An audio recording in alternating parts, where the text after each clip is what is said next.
So, hello guys, what's up? It's me again, si Mima Alicia at nagbabalik ulit para sa ating panibagong video. So, yun na nga ho guys.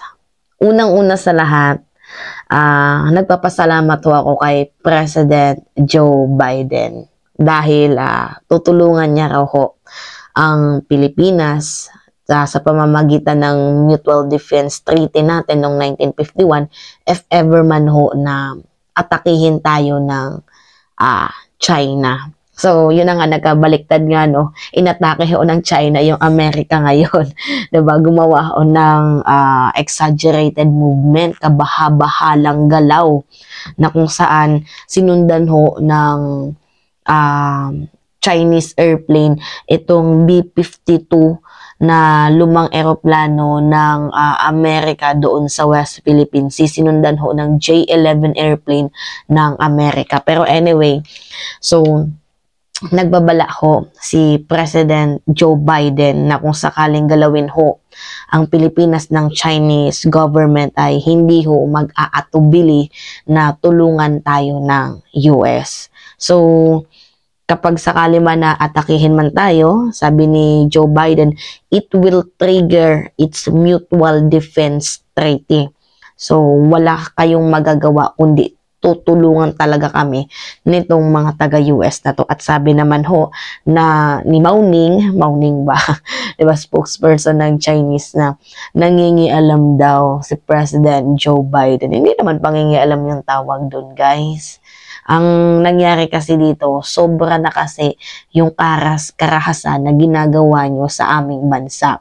Di porket maliit lang kami, di porket we were a tiny and small countries, ay paulit-ulit nyo na lamang ho kaming bubulihin, paulit-ulit nyo na lamang ho kaming haharasin to the point na ginagawa nyo ng habits yung pambubuli sa amin. So anyway, ito ho yung message ni President Joe Biden sa atin sa bansang Pilipinas na pinangalandakan niya sa buong mundo. So meron hong babala, warning si Joe Biden dito sa Chinese government.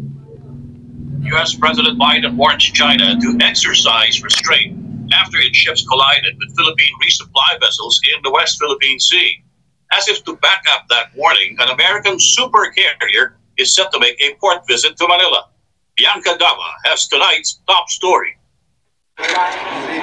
United States President Joe Biden issues a stern warning to China following its latest act of aggression in Philippine waters.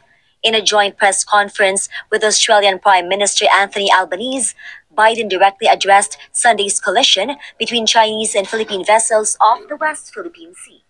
So, yung topic kasi dito is yung, 'di ba, pambubuli sa atin ng Chinese na to the point na binangga ho yung napakaliit natin na Philippine Resupply Mission boat doon sa Ayungin Shoal. Pero syempre sa Chinese narrative, kami pa yung naging masama, tayo pa yung naging masama na to the point na tayo daw yung bumangga. Anyway, na kahit sila naman ho yung bumangga sa atin, tayo ho yung pinagmumuka nilang masama sa kanilang naratibo sa propaganda ng Chinese government. Anyway, pagpatuloy. Biden reminds Beijing any armed attack on Manila will trigger its mutual defense treaty with Washington. Just this past week, the PRC vessels acted dangerously and unlawfully as our Philippine friends conducted a routine resupply mission within their own. Salamat talaga President Joe Biden sa pakikipag-partnership sa bansang Pilipinas. Mabuhay ka. Exclusive economic zone in the South China Sea. I want to be clear. I want to be very clear. The United States defense commitment to the Philippines is ironclad. Any attack on the Filipino aircraft vessels or armed forces will invoke our mutual defense treaty.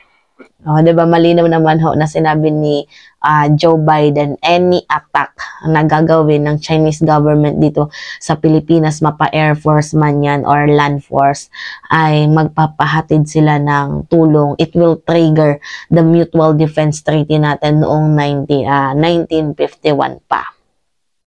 With the Philippines. The Mutual Defense Treaty states that the two countries will come to each other's defense in case their metropolitan areas or territories are attacked. China's foreign ministry responded immediately to Biden's remarks.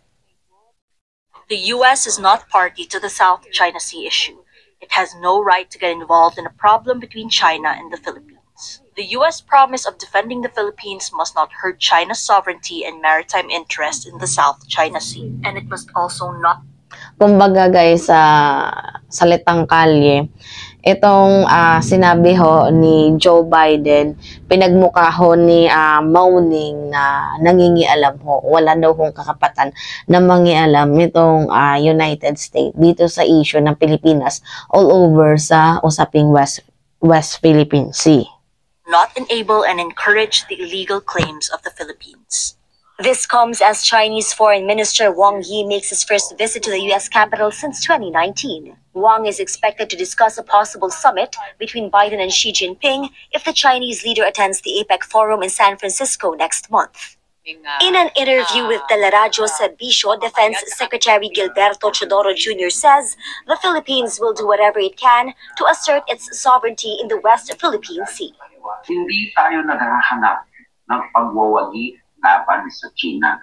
Pagwawagi para sa Pilipinas ang hinahanap natin. Ginagalang ito ng Estados Unidos, ng Japan, ng Australia, Canada, South Korea, New Zealand, France, at napakarami pang ibang mga bansa. Hindi ko naiisa-isahin. So bakit hindi tayo makikialyado sa kanila? Tama. Di ba? Isa lang naman ang pinaglalaban natin. Meanwhile, the U.S. nuclear-powered aircraft carrier USS Ronald Reagan conducted flight operations off the eastern section of Luzon on Wednesday to show presence in a region where tensions are ratcheting up. The visit of the Reagan is a symbol of the partnership and the alliance that we have with the Philippines. Before heading to the Philippine Sea, America's only forward-deployed aircraft carrier also conducted flight operations in the South China Sea over the weekend.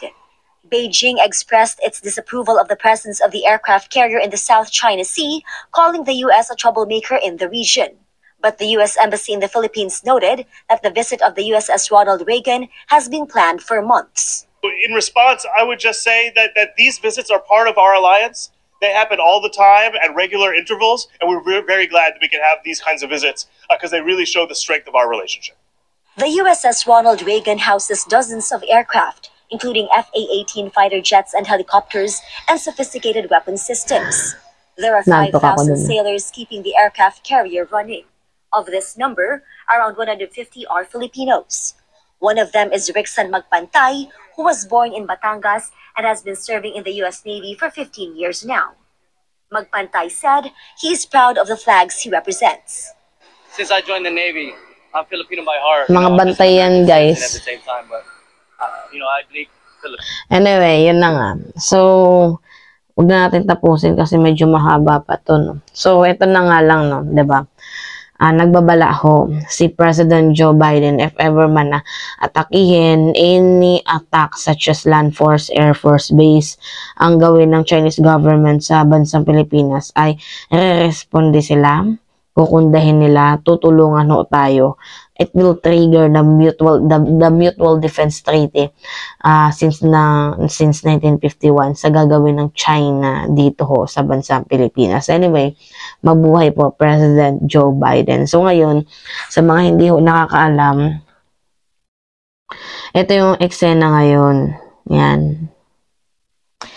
Chinese fighter jet nearly collides with American B-52 bomber over South China Sea, sabi yan ng US. So, binuntutan kasi guys ng J-11 ng China airplane, itong B-51 na lumang eroplano ho ng Amerika na nakapaligid, nagmamanman doon sa West Philippine Sea, 10 feet apart lang guys. So, napakalapit lang nila. So, it is a wrong move naman na, di ba, mapanganib itong ginawa ng Chinese people na to, itong pilot na to dito sa US. So, atat na atat niya kasi silang na magkaroon na ho ng gera. Well, kasi sa gera sila kumikita eh. Anyway, yun lang naman ho kasi nagalit sila ata dahil nga nagkaroon ho ng babala si President Joe Biden na if ever man nagalawin yung Pilipinas, kami yung makakalaban nyo. So, dahil nga nagalit sila, yan, sinundan nila itong eroplano ng Amerika doon sa West Philippine Sea. 10 feet apart lang. Parang magkakaroon na ata sila ng collision. That time, buti na lang magaling ho yung American pilot natin. Anyway, yun lamang ho guys, at it's me again, si Mimali Shonyot, nagbabalik ulit para sa ating panibagong video.